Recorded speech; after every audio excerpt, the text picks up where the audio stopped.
내가 하나님 열심히 믿고 헌신하고 헌금 많이 했는데 지금 왜 우리 가정이 이렇게 됐습니까? 왜 지금 내 사업 이렇게 파탄납니까? 이렇게 하나님 원망하고 지금 등지고 계신 분 계시지 않습니까? 누가 하나님입니까? 그 사람이 하나님인 거예요. 여러분, 농부가 땅을 갈아서 열심히 땀 흘려 일해서 가을에 농작물을 얻는 것, 이것은 농부의 영역입니다. 그러나 농부가 아무리 노력해도 흙이나 비를 만들 수 없습니다. 그건 하나님의 영역이에요. 가령 어떤 사람이 자기의 의지로 거주지를 옮길 수 없어서 살아야만 하는 곳이 흙이 없이 암석만 있는 곳이라고 합시다.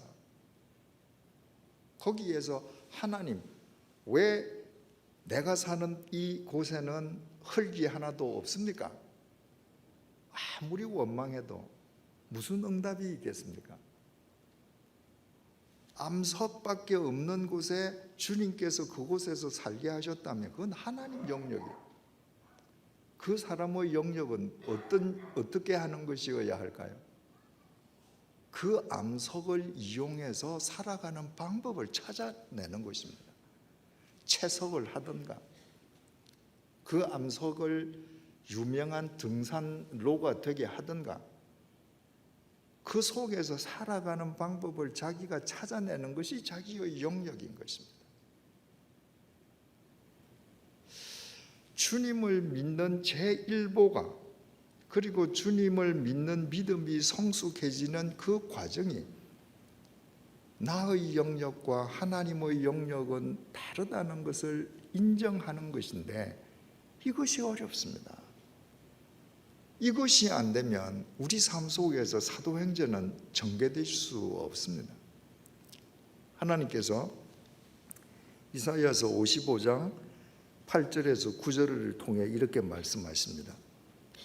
이는 내 생각이 너희의 생각과 다르며 내 길은 너희의 길과 다름이니라. 여호와의 말씀이니라. 무슨 말입니까? 얘들아,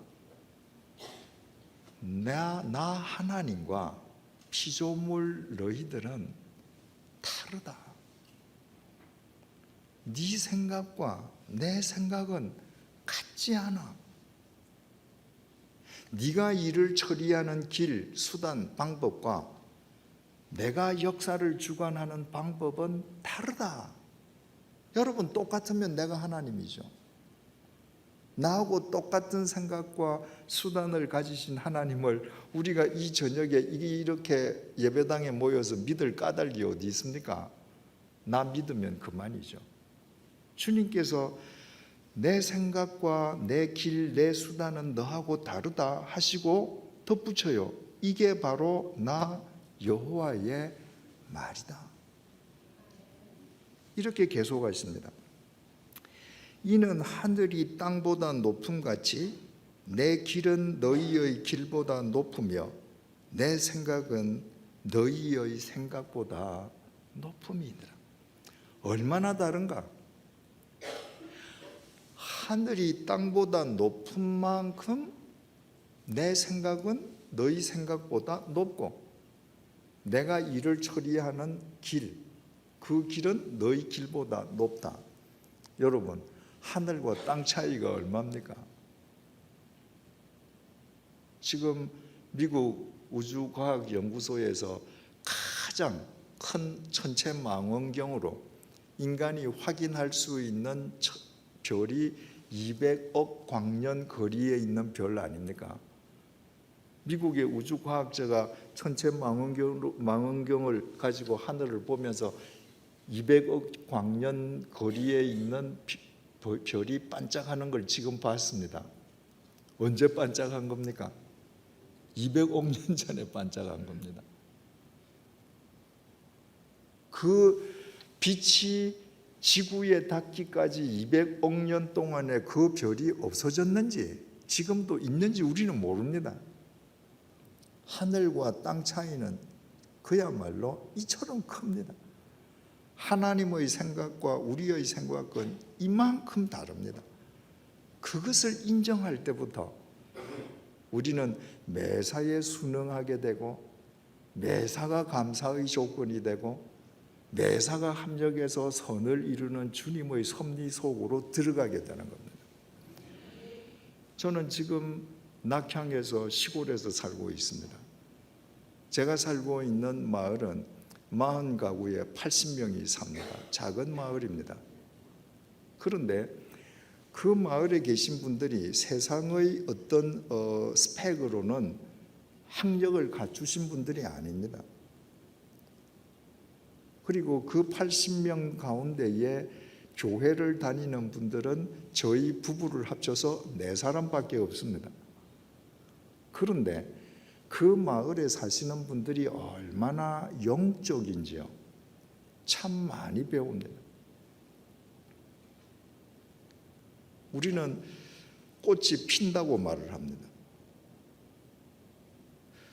꽃이 피기 때문에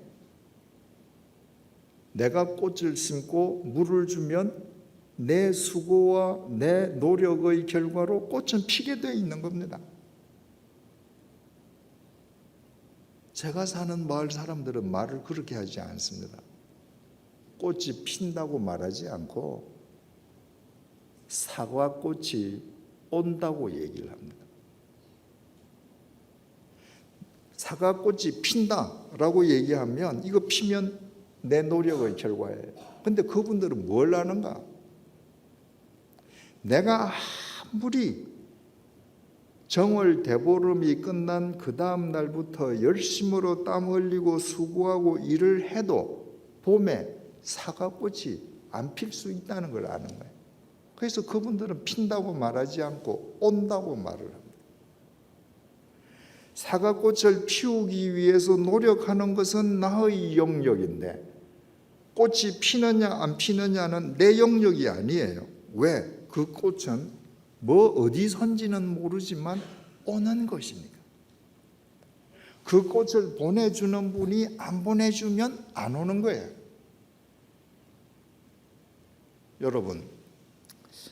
여러분께서 사업을 하시거나 장사를 하시는데 1년 내내 고생해서 투자를 했는데 그 거래처 사람한테 속던가 무슨 뭐 경고를 당해서 그 사업이 몽땅 다 날려버렸다. 여러분 어떻게 하시겠습니까?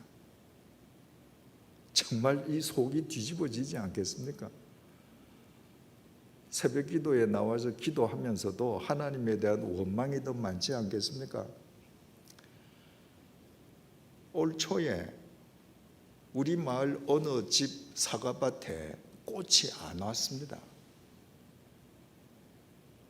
꽃이 안 왔다는 것은 1년 사과 농사 망친 겁니다. 공친 거예요. 근데 그분들은 뭐라고 얘기하는가? 올 1년은 쉬어가라 하시는가 보네. 내가 열심으로 노력하는 것은 내 영역이지만 사과꽃이 오냐 안 오냐는 내 영역이 아니기 때문에 사과꽃이 안 왔다. 그 꽃을 보내주는 분이 안 보내주셨다. 그러면 오케이. 1년 그저 쉬라고 생각한다. 여러분 우리보다 훨씬 더 믿음 좋은 거 아닙니까? 그분들은 그 대상이 누군지 모를 뿐입니다. 여러분 믿음의 참됨 여부는 믿음의 행위에 있지 않습니다. 여러분 누구를 보고 믿음 좋다 그럽니까? 열심으로 나와서 봉사하시는 분들, 헌금 많이 하는 분들, 전도 많이 하는 분들, 그런 분들 다 믿음이 좋다고 합니다. 그런데 여러분 믿음의 참됨 여부가 믿음의 행위로 결정된다면 수천만 원을 내고 가서 굿을 하는 사람의 믿음이 더 좋지 않습니까? 그 사람들 수천만 원 내고 굿할 때 기도하는 거 보세요. 밤새도록 손 비비고 기도합니다. 여러분들 밤샘하면서 기도해 보신 적 있습니까? 그분들 무당시키는 대로 합니다. 그분들의 믿음의 행위는 우리보다 훨씬 더 열정적입니다. 그러나 우리는 그 사람들 미신 믿는다고 하지 믿음의 소유자라고 말하지 않습니다. 믿음의 참됨 여부는 믿음의 행위에 의해서 결정되는 것이 아니라 믿음의 대상에 의해서 결정되는 겁니다. 내가 아무리 열심히 하는데도 내가 고작 믿는 게 죽은 돼지 대가리 머리나 좋아하는 잡신이다, 대상이. 그건 믿음 아닌 거예요. 우리의 믿음이 참 믿음이 되려면 우리 믿음의 대상이신 삼위일체 하나님을 바르게 알고 그분을 경배할 때에만 우리 믿음이 바르게 되는 것인데, 그 믿음의 대상이 우리와 다른 분이라는 것, 그거를 인정하지 않는다면 여러분들은 아직 우리 믿음의 대상을 바르게 모르는 거예요. 저는 우리 마을 분들이 그렇게 영적으로 살면서도 꽃이 오게 하고 자기네들을 한 해 동안 쉬어가게 하는 그 대상이 누군지를 지금 모르고 있을 뿐이에요. 언젠가는 그분들이 그 대상을 알게 되리라고 저는 생각하고 있습니다. 그러면 우리가 하나님의 영역을 인정하고 하나님의 소관을 인정하고 우리는 우리의 영역과 우리의 소관할 수 있는 일을 최선을 다해서 한다고 할 때 우리의 영역에서 우리가 해야 할 일은 뭔가? 오늘 8절 말씀입니다. 오직 성령이 너희에게 임하시면 너희가 권능을 받고 예루살렘과 온 유대와 사마리아와 땅끝까지 이르러 내 증인이 되리라 하시니라. 우리가 잘 아는 말씀입니다.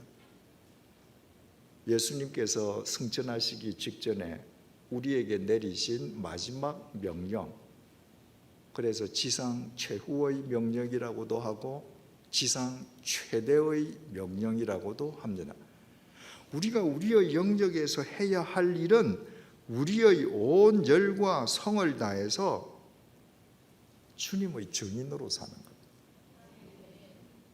증인을 성경을 기록한 헬라어로 마르티스라고 합니다.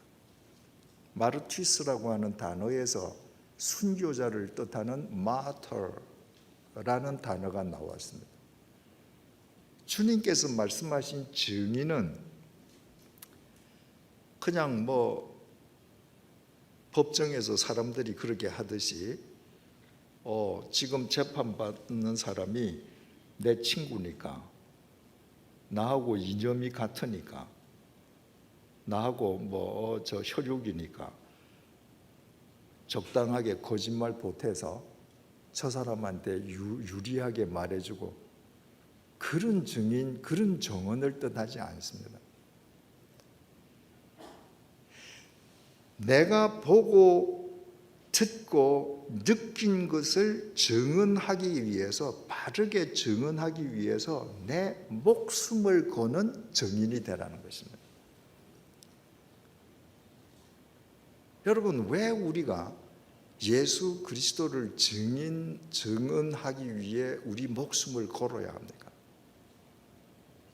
왜 우리가 그분 증인으로 살다가 자칫하면 죽을 수도 있는 거예요? 해답은 간단합니다. 그분에게 내 목숨을 거는 것이 내가 영원히 사는 길이기 때문입니다. 예수님께서 마태복음 16장 25절에서 이렇게 말씀하셨습니다. 누구든지 제 목숨을 구원하고자 하면 잃을 것이요 누구든지 나를 위하여 제 목숨을 잃으면 찾으리라. 주님을 위해서 우리의 목숨을 걸면 찾고 나에게 내 목숨을 걸면 잃어버린다. 이 너무나 당연한 일 아닙니까? 사람들은 나를 위해서 내 목숨을 걸어요. 내 욕심을 위해서, 내 야망을 위해서 내 생을 겁니다. 근데 나라는 게 뭐예요? 이 고기 덩어리요. 이거 썩으면 문드러집니다. 우리 지금 멀쩡하게 이렇게 앉아 있죠. 몇십 년 지나 보십시오. 이거 없습니다. 다 썩어집니다.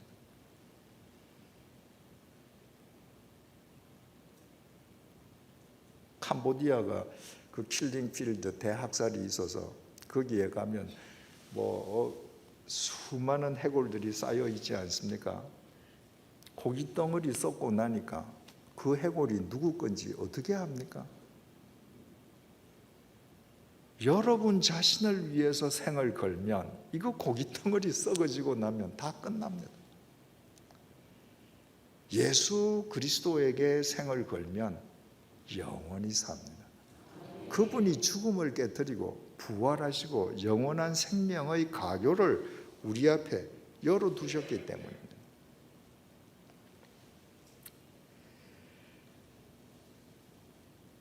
주님께서 우리의 영역에서 우리가 해야 할 일을 나의 증인이 되라 라고 명령하셨는데 거기에 또 그 앞에 수식된 말이 있습니다.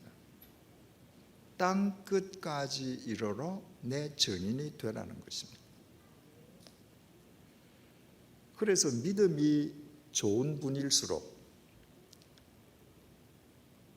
좀 더 주님의 말씀대로 살기 원하는 열망을 가지신 분들일수록 땅 끝에 대한 채무감을 갖고 있습니다. 그래서